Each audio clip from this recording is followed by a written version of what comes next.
It's a big claim made by Defence Minister Rajnath Singh, and it has sparked a major political conversation with a strong statement coming in on Sindh. Speaking at an event, he said that while Sindh may not be a part of India today, borders can change and the region could return to India in the future. His remark has triggered a fresh debate on cultural and historical ties with the region that went to Pakistan during the partition.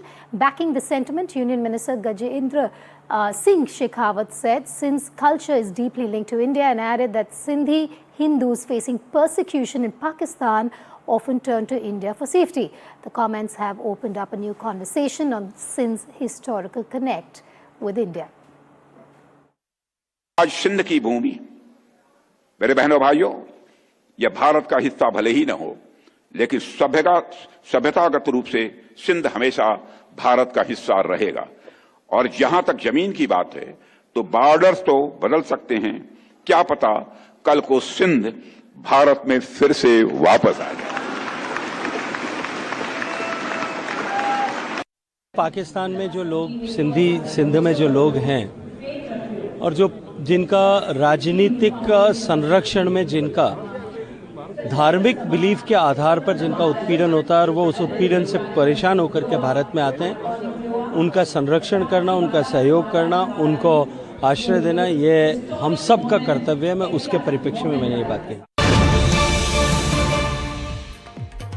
A face-off is brewing between the Congress and the BJP over Defence Minister Rajnath Singh's comment on Sindh. A BJP MP has said that Sindh is an integral part of India's heritage. Meanwhile, the Congress is saying, why is it only Sindh? Take the whole of Pakistan. Listen into that political face-off.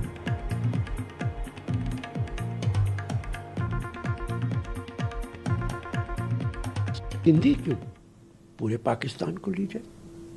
जब राष्ट्रीय सेवक संघ के मुखिया बार बार कहते हैं कि भारत के अंदर बांग्लादेश और पाकिस्तान, अफगानिस्तान सब शामिल थे, तो सिंध अकेला क्यों भारत में शामिल किया जाए?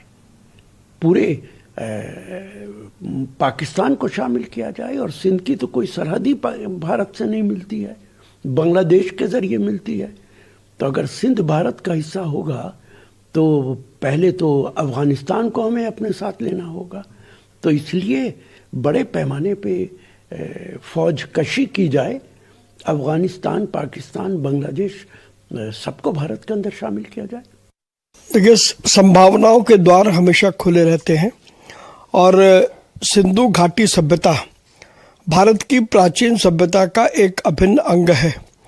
इस नाते से आदरणीय श्री राजनाथ सिंह जी ने जो कहा है वो सही मायने में भविष्य वक्ता की एक भूमिका है।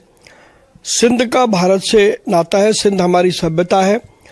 और जब हम अखंड भारत की बात करते हैं तो उसमें सिंध और सिंध से जुड़े जितने भी और अन्य क्षेत्र हैं वो सब भारत में आते हैं, क्योंकि अविभाजित भारत का वो एक हिस्सा थे।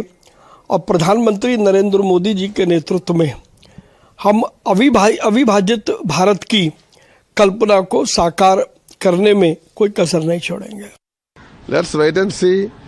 First of all, we have to ensure the security of our poor citizens in this country. While the national capital itself is not safe, how this minister can make such big claims? Our countrymen are still under fear. Lot of terrorist groups, silent groups, sleeping cells are active in the country, it seems.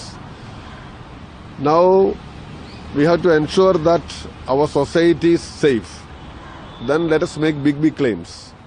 I don't know much about his claims, but the thing is that this is something election oriented. Now Bengal is coming and other states are also going to face elections. So this is another jumla from BJP party.